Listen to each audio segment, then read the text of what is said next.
Hey, Tyler Price here on my 15-day journey to eating just sprouts, fruit, almond milk, and kefir. And we'll get into it, but it's a little rough. I'm going to say when my sprouts, this is a couple days old, when they're in the couple days old phase, there's a bunch of holes in here that have come off the sprouts and seeds that didn't take. And so I just started this step to do before all the sprouts become a mass, and I'm getting a lot of that stuff out now. The seeds that are in there that don't take, I did take those out and put them in another jar, and they just kept rotting. So that's why I'm personally doing this, is it's getting things out that isn't growing, but rather rotting. So, and I just like it clean. Some people say, just eat those holes, just eat those seeds. Hard pass for me. And so this is the step that I do.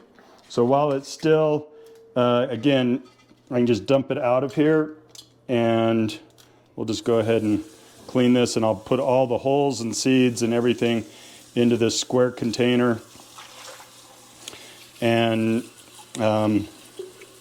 what's happening is the holes typically float, and the seeds that aren't taking will typically sink, and the sprouts that are big enough will float with a hole on them, and the sprouts, some of the sprouts will sink, and those tend to be the ones that aren't taking anyway.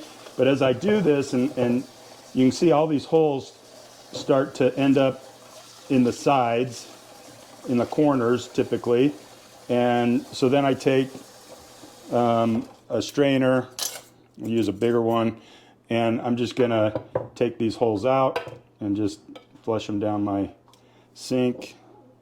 And I'm not going to get them all right at this second, but I am going to get a lot of them.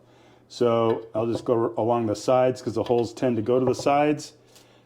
There's some here floating in the middle, but for the most part they go to the corners and the sides. That's why in a round one it does work as well, but I like the square ones because it just, for whatever reason, it pushes them to the corners. This was something I saw a YouTube guy do one time, and I thought it was pretty cool. So now what I'm going to do is start taking from the center as best I can my sprouts. Now these are still in a small phase. They're just a couple days old. I'm still going to have these go longer. Some people will eat it at this point. I do get it to maybe closer to a microgreen size in a big mass.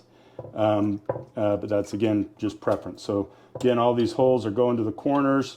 I'm just going to push those sprouts out, and I'm going to clear this corner specifically out, or all these corners as best I can. Okay, now there's all these sprouts in here that's hard to get with my hand. So now I'm going to run it through this strainer.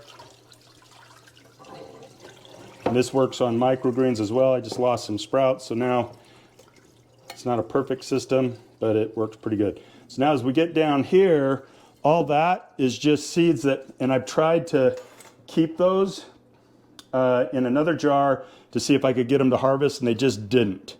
They just rotted. So I don't want those. Probably shouldn't put them down my drain, but I'm selling this house anyway. So anyway, that's what I do in between while I'm growing my sprouts, to get as much as the holes out that I can, and as much as the seed that isn't going to turn into a sprout. And again, my research, that just messing with it, I took all those seeds, put it in a jar, and treated it like I do my sprouts, where I was washing it twice a day, and all it did was rot and stink. And I mean, it stunk. So anyway, I like taking that out, so it's an extra step, but I'm getting a lot of the things that are mixed in my sprouts, because as you get to the end of your sprouts, you're washing it until, at least I do, until the water's not cloudy anymore. And I find that alleviates a lot of that, and just I feel like I get a better sprout. So my opinion, I'm sure people disagree, and some people say just eat the holes, and I'm not one that likes to eat the holes, so that's a hard pass. So you're still going to eat some holes. I'm not going to get them all out, but anyway, that's what I do. And now I'll take these sprouts, put it back in the jar, and probably 2-3 days they'll be ready for me to harvest. So peace.